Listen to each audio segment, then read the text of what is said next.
Odisha public service commission को द्वारा नुआ नोटिफिकेशन आसी जाइए जोटा कि नंबर अच्छी 6650 डेट 16/9/2025।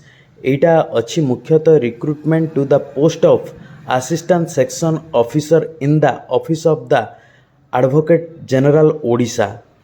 तो यहाँ प्रथम फेज रे अप्लाई करबा आशायी प्रार्थी मैंने अप्लाई करथिले किंतु सेकेंड फेज रो जेहेतु एज रिलैक्सेशन अन्यान्य नियमावली चेंज होता से सेकेंड फेज करा जाइथिला आउ सेथिरे अप्लाई करचंती 3824 जन आउ अछंती ओमेन अछंती सेथिरे 774 जन ता सहित आमर टोटाल रे सबु कैटेगरी अछंती देखिबा आमे अनरिजर्व रे अछंती 1841 सेथिरे ओमेन अछंती 459 ओमेन एससी बीसी कैटेगरी रे अछंती आमर 1378 से ओमेन अच्छा 134 एससी कैटेगरी अच्छा 403 ओमेन अच्छा 96 एसटी कैटेगरी सेमती 229 आ ओमेन अच्छा 85 टोटाल है आमर 3824 आ ओमेन अच्छा 774 आउ से भली सब कैटेगरी जमती रहिला पीडब्ल्यूडी अच्छा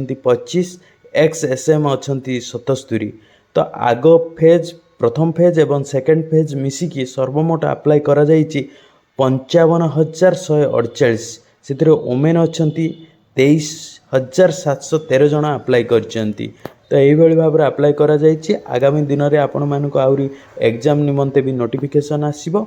वर्तमान जो नोटिफिकेशन आछि आपण मानक अवगत निमंते जणाई दिया गला।